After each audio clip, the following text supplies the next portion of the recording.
Who are you? What I am is a man in a mask. Well, I can see that. And I'm merely remarking upon the paradox of asking a masked man who he is. Right.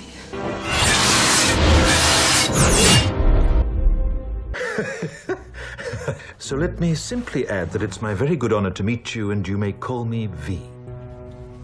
Are you like a crazy person? I'm quite sure they will say so.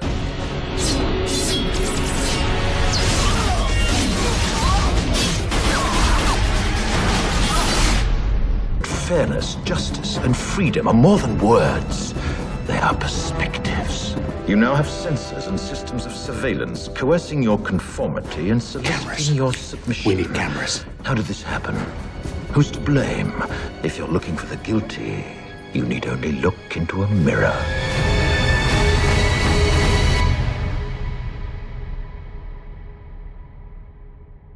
What's going on, everyone? Jeremy here from The Quartering, and we have yet another push by certified blue checkmarks to require an ID, a certified ID, to use social media. Now, it's interesting to me that this same kind of push would be going on around the same time as here in the United States, where there's a massive push, huge fight over whether or not you could or should require identification for something as important as voting for the president of this country, not making a Facebook account.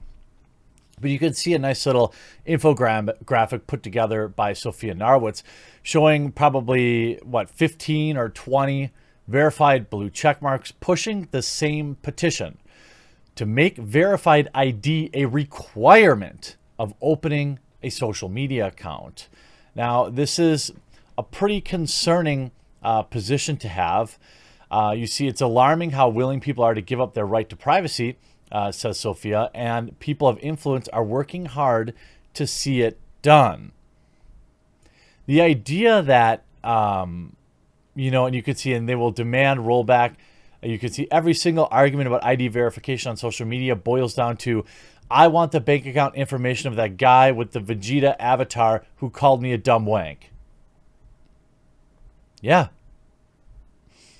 It's so funny to me that this would be pushed so hard by the blue check marks, as opposed to, wouldn't they be fighting against this type of thing?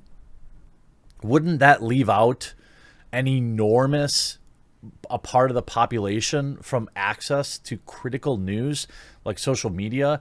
For example, I am of the mindset, I'm willing to be convinced otherwise. You can let me know in the comment section down below, by the way. I believe that we should be viewing places like Twitter and Facebook as the new public square in terms of the First Amendment in this country.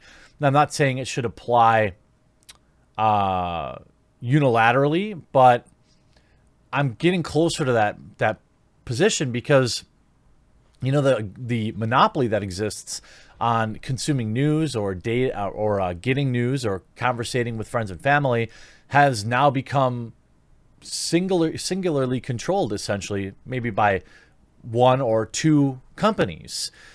The idea that they can ban you without notice, without any real reason, and remove you from that information loop is concerning. Now, this entire wow, it's been a while since I said that. This entire petition aims at removing anonymity eventually, essentially so people can sue. That's what this is. There is a track control petition, has got a huge wave of support, fresh following, mean words received by soccer players, I don't know, and after the team's defeat in the Euro 2020 final. The former model, so I'm sure she's got an exciting take here, first set up the petition in March asking for a new law to require anyone opening a social media account to provide a verified form of identification, with under 18s requiring the ID of their parent or guardian before signing up. At the time, the petition soared past the 100,000 signature threshold and was even debated in Parliament. The Star decided to take action after seeing firsthand mean words that were said to her disabled son. So let me be clear. Let's take this to the natural conclusion. Why do you want their names? Why do you want their information? Why do you want to be able to so quickly track down people online? Is it so you can sue them for saying mean things? I assume that must be it. I don't really know. I don't know any other reason. Then Katie shared a screen grab of the petition, which showed 526,000 people had signed it. Wrote, "Wow, that's incredible." At the time of writing this article, the number has 557,000 signatures. The renewed support for the petition comes after a flood of famous faces took to social media on Monday to share their support of England players Marcus Rashford, Jadon Sancho, and Bukayo Saka, who were targeted by vile comments. The trio have been subjected to sickening messages from some football fans due to missing their penalties during Euros 2020 final against Italy. Yeah, soccer fans are on another level. I want to see, actually, let's see if I can actually find the petition itself. If we can actually find, here it is. Okay, so here's the petition. 641,000 signatures now.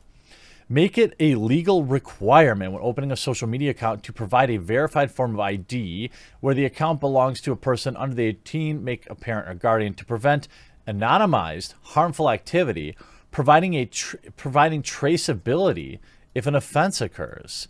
She goes on to talk about how her son Harvey is disabled. He is also kind and gentle son of a person regularly in the public eye.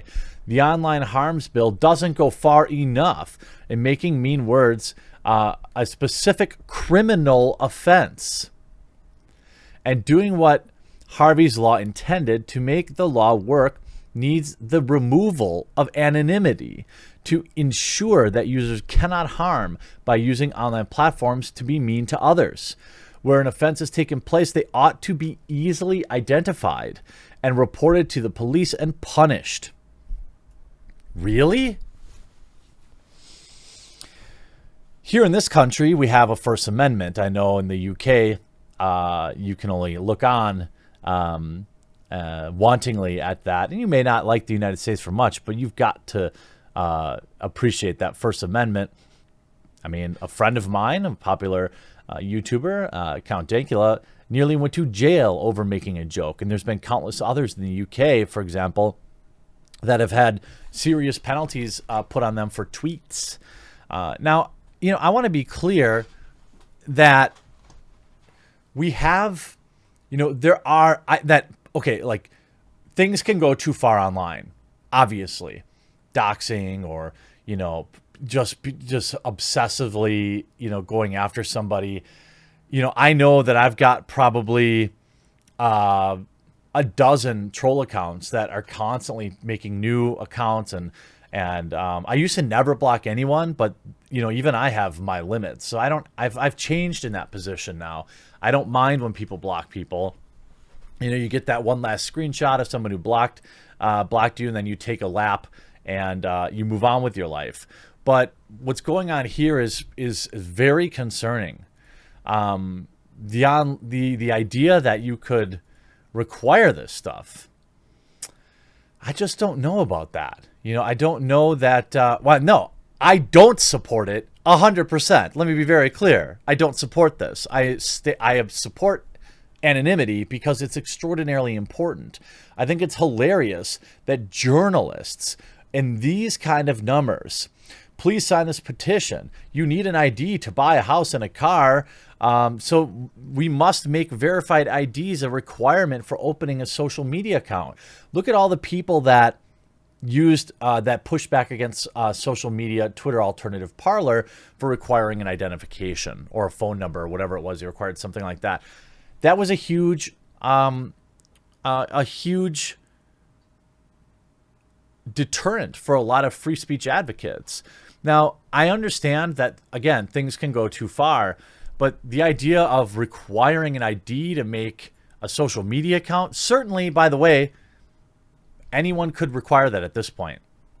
It brings up all sorts of, spicy opportunities with protecting that data, though, for things to go wrong. But anybody, I assume, from a social media perspective, could require this. There's no law prohibiting it, from what I understand, at least here in the United States. In Europe, as far as I know, probably not. I mean, I had to upload my driver's license to open a Bitcoin wallet. I had to use it, I think, for Twitter. I've had to set my driver's license to Twitter several times for impersonation accounts. It's not something I love to do, but it is what it is. But for people that want to remain 100% anonymous, they absolutely should be able to. The idea that you would have your government enforcing this because a mom got mad that people made fun of her kid. By the way, there's no lower hanging fruit than making fun of somebody with a disability that they have no control over. If you're born that way, making fun of somebody like that is a really garbage thing to do. It's something that kids do because they don't know any better. It's something different, somebody different. But when you get older, like if you're still doing that stuff, you really are a piece of garbage. It's the same thing for making fun of somebody for their gender or for their skin color. These are things that people can't control. The idea that a soccer game would bring out the worst in people so bad that they demand, people's loss of anonymity online, that's going to be a hard pass for me. Keep an eye on this, coming to a state near you, and make sure you don't let this happen. Hope you enjoyed this video. We'll talk to you again real soon.